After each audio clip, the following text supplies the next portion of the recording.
All right, guys, here we are on another blue collar work day.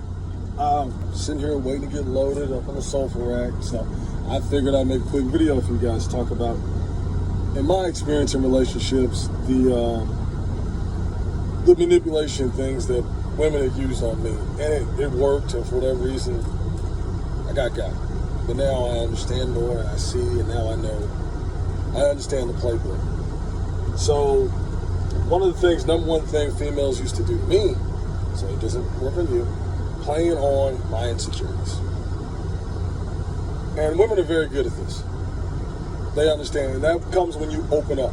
They talk about make yourself emotionally available. But don't do it.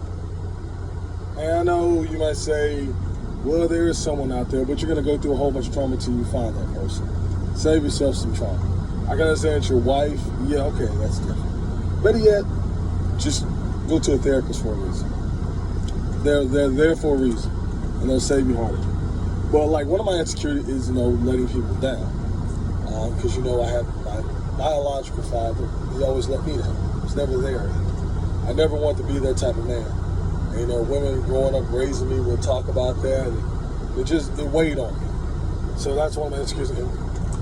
Women would just use that because I felt like, I had to be a provider, all these type of things, and they would spin it on me. And just like a dope, I fall for it because, I was like, I can't be there. I'm really huge on providing and being there, being dependable. And it got me set up for failure. They will play on that. If you had whatever issues, they'll take and they'll spin it to benefit them. They're very great at this game. It's a survival tactic. All these manipulation tactics, it's just a survival thing. So they can always be ahead. Another thing is, I'm going to say, which I got, changing the subject. You have to pay attention to women and their wordplay.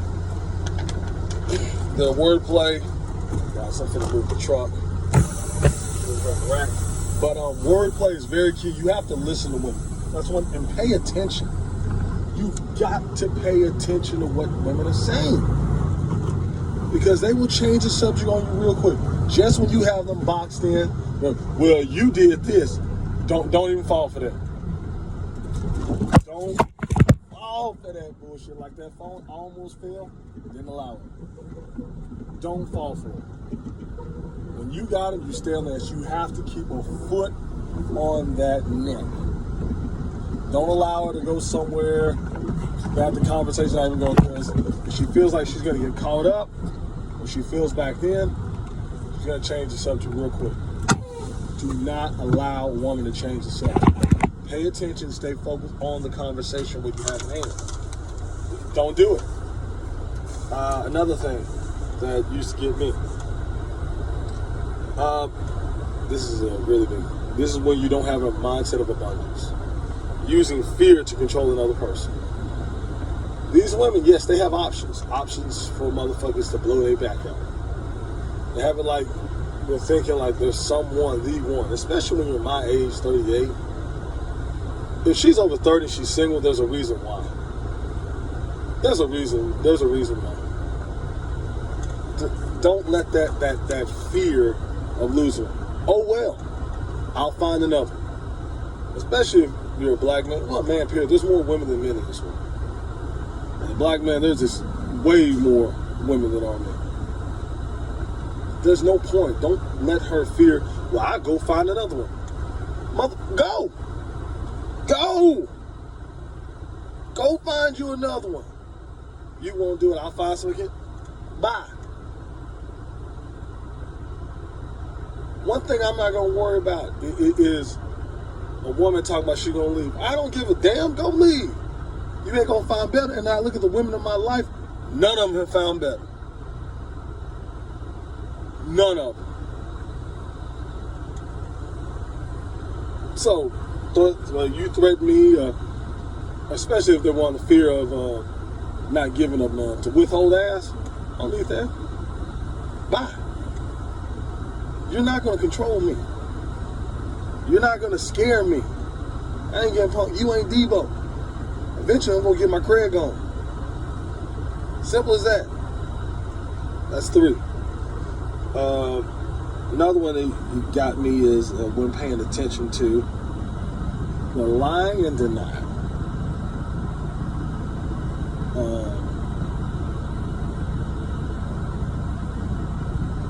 You want to, and I think that's more about, she'll never do me like that. She wouldn't lie about that. She wouldn't do that. It's kind of like denying herself. We're denying. You're just so. You want to give the woman the benefit of the doubt. You never give anybody the benefit of the doubt.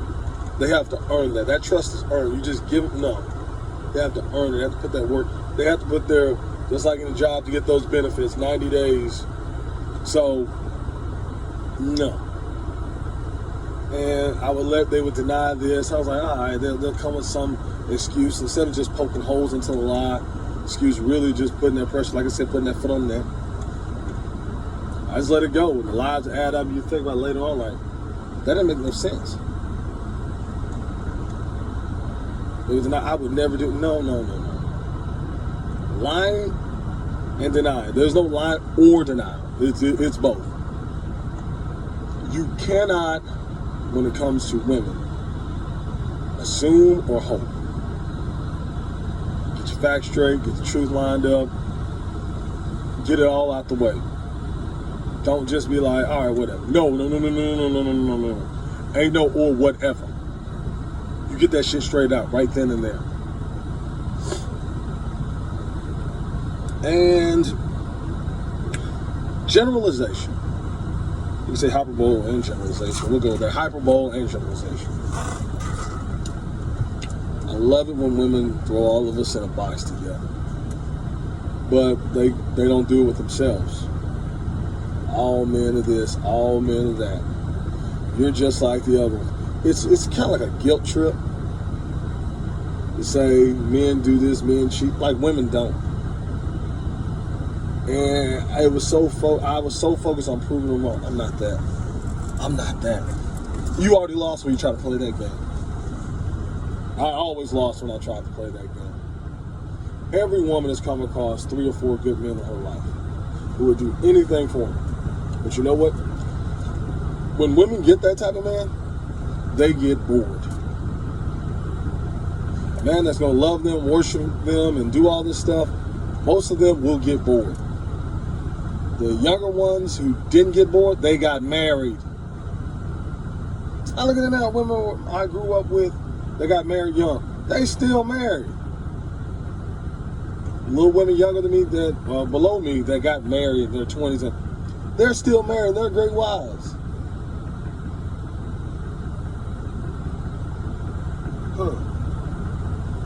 Catching a pattern? The women my age always complain about this, and it's nobody's fault. When it comes, what I mean like that, it's never their fault. Excuse me. It's never their fault. It's everybody else's fault. It's just that. And that generalization of men do this, men do that. But they never sit up and say what women do. It's a certain thing that I get pissed off. A woman can tell you everything a man's supposed to do for her. Ask her what a woman's supposed to do for a man. It's a bunch of and then it's a bunch of stuff you can do for yourself. It's a bunch of shit you can do for yourself. Nothing that separates. They can name 1,000 things. Tell you things you should do, the things you have done, all the things that you're going to do wrong. All men do wrong. That generalization just... Women? No. So those are the things, the manipulation tactics that got to me. Hopefully I helped somebody out to watch out for these things. Honorable mention, moving the goalposts. I'm sure that's probably going to be a lot of y'all going to be like, yo, that was me, man.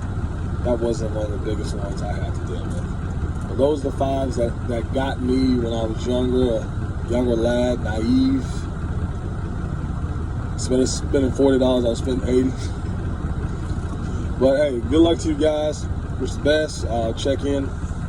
Leave a comment below. Like, subscribe. All right, guys.